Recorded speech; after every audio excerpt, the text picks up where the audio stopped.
Good Sunday to you.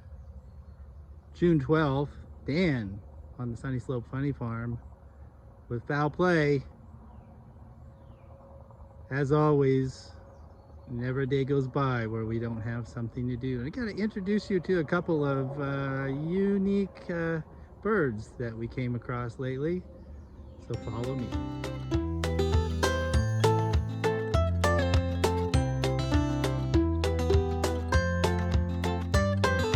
Come here, so that's my good girl. Apparently,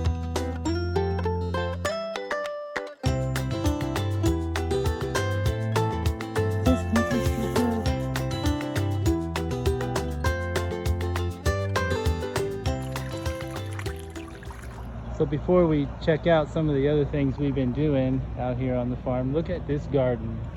Mrs. Fowl Play has really knocked it out of the park. She's going to do a quick video here in a moment, but the garden is coming along. Okay, we're going to bring you on a quick tour of the garden and to let you see how well it's doing. We've got this arch trellis that Dan built out of cattle panel. We did it together, and got my greens right there in kind of a shady spot of the garden. Got some edible flowers and some more greens over this way. Cucumbers, all doing well. Some tomatoes in pots because I just had extras and I wanted to put them someplace. Over there, behind that white lattice, are my potatoes. They're monsters. I'm gonna go all the way over there. Flower bed looks good. We've got some squash here. Summer squash, cantaloupe, some sugar baby watermelons. I've got rows and rows of tomatoes, and they're all setting on. We've got little tomatoes that are setting on with aromas, and they all look really, really good. Got onions and a couple more rows of tomatoes. There's a total, I think, of 16 plants altogether. We trellis them up cattle panels as well to kind of support them. And then over here are my green beans and my broccoli, which my broccoli was just starting to head up, and then we had a 90-degree day and they started flowering immediately. That's what they'll do in the heat. And then back there I've got several different kinds of peppers that are taken off for us. So just a quick tour of the garden. Got some squash back here. Some more cool beans growing up on that trellis. And then I've got this monstrous butternut squash that I just planted 2 seeds a few weeks ago. My goodness, look at it, like it's just taken over the world. But everything looks good, and we're anxious to see how things will grow. Got some little cucumbers setting on. Right there is where I planted my corn. I'm not sure if corn's going to be happy in that spot, but it was the only space I had left, and I pulled the radishes out, and I thought, well, might as well. So we're going to give it a try.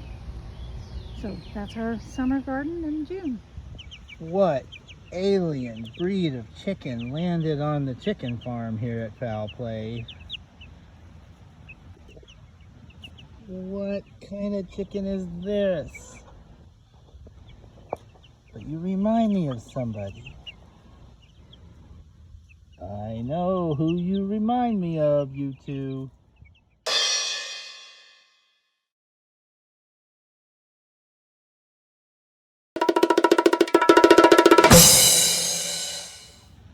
That's right, Susan and Phyllis. You can't miss the resemblance. Susan and Phyllis are crested Polish chickens. Didn't like them much at first, because it wasn't my favorite breed, but I've really warmed up to these two. They're a hoot. So as a result of the predator problem we had back at the Duckingham Palace, we have moved our ducks back to the mini coop, which they were in before.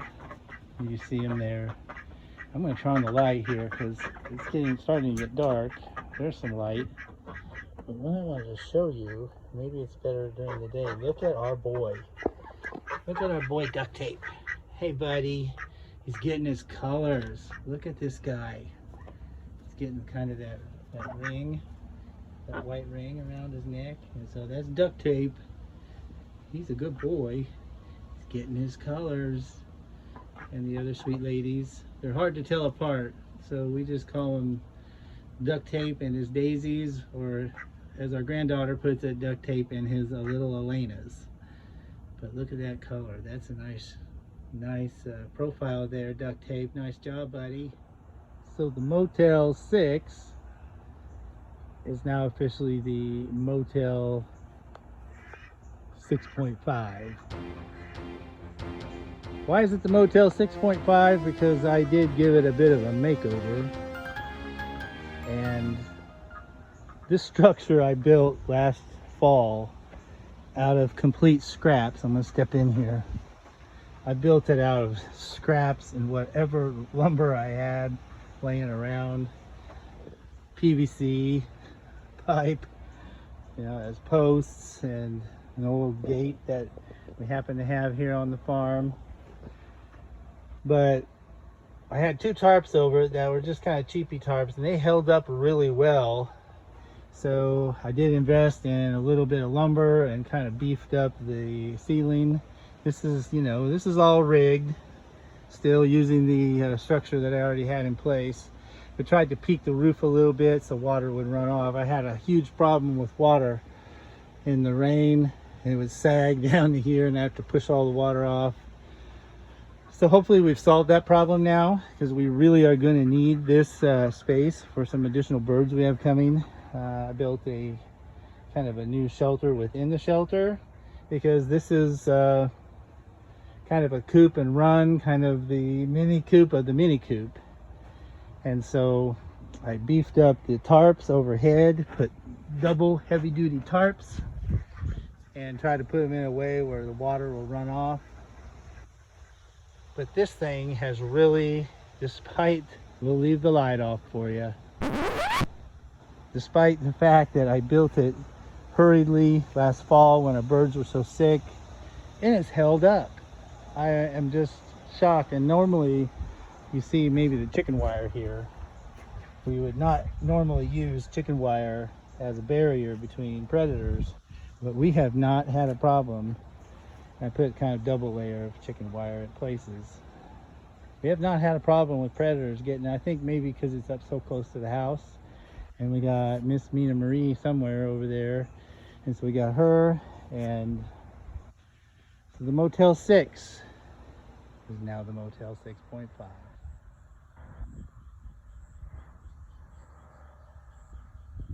So as we wind down the Sunday, I'm standing in my south pasture, which you really can't see it now. But I stand in awe of the fact that this whole area was overgrown up to my shoulders, just wall to wall. And I've been able to clear a lot of that out. It's taken a long time, a lot of hours. But it sure is nice to have this pasture opened again. We have plans for it for the future. Perhaps some cattle, but that'll be a little ways. So for me and Mrs. Fowl Play and all of us here on the Sunny Slope Funny Farm, thanks for watching. Take very good care.